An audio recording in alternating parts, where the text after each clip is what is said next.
Fraudes em cartão de crédito. Eu sou o Ricardo, advogado sócio do Vicente de Paula Advogados, e vou estar te explicando quem que é o responsável por te ressarcir caso alguém venha fraudar o seu cartão de crédito e você venha ter prejuízos. Bom, eu peguei alguns casos reais aqui para estar demonstrando para vocês e sendo já bem sucinto e bem objetivo.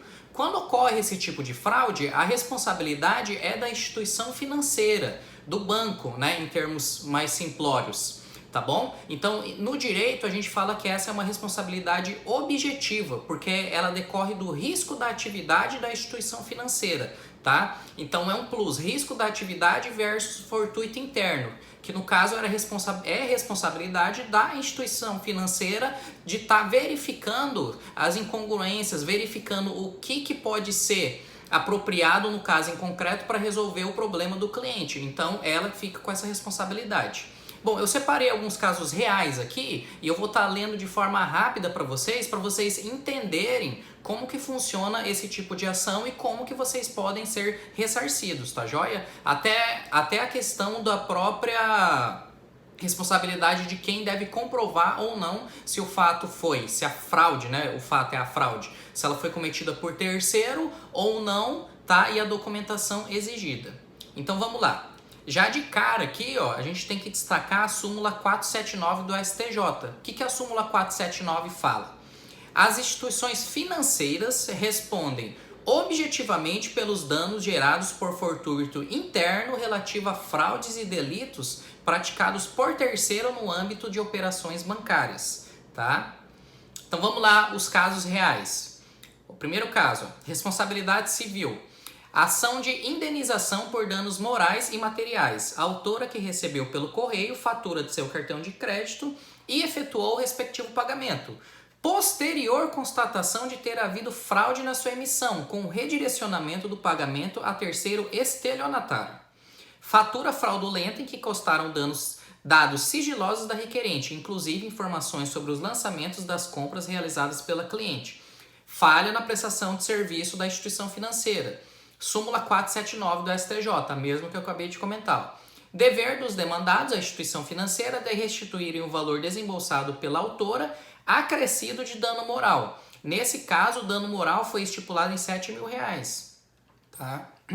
Segundo caso, foi uma ação declaratória de inexistência de débito, cumulada junto com danos morais, tá? Novamente, gastos com cartão de crédito, os danos morais aqui foram fixados em R$10.000, tá? Mais as despesas que a autora foi ressarcida pela declaração de inexigibilidade do débito, fraude praticada por terceiro, fortuito interno. Então é sempre essa duplicidade, né? Risco da atividade mais fortuito interno. Súmula 479 do STJ. Os fornecedores de serviços respondem objetivamente pelo dano causado ao consumidor em caso de fortuito interno. Serviço defeituoso, responsabilidade objetiva da instituição financeira. Vamos lá, mais um. Ação declaratória de inexistência de débito cumulada com pedido de indenização por dano moral. A fraude perpetrada por terceiro na celebração do contrato não afasta a responsabilidade que decorre do risco da atividade exercida pela instituição financeira.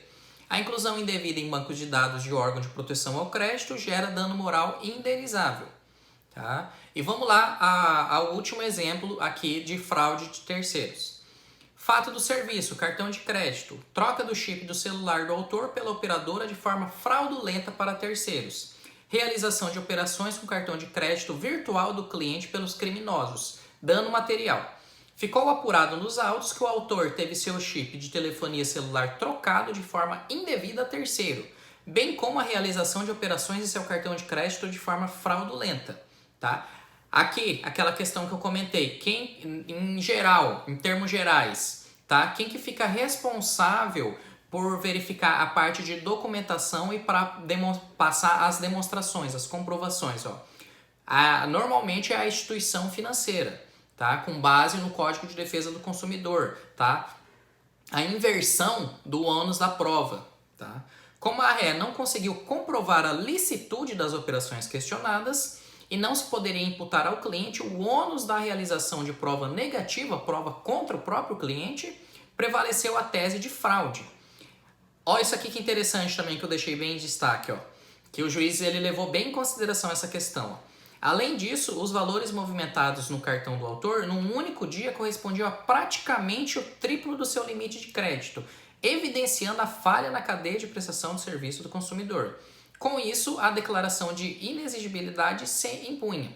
Tá joia, pessoal? Então, essas são informações interessantes no caso de você ter sido ou está sendo prejudicado por uma fraude terceira, uma fraude de estelionatário no seu cartão de crédito e a forma de como você deve providenciar e conseguir o seu ressarcimento. Tá joia, pessoal? Um abraço e até os próximos vídeos.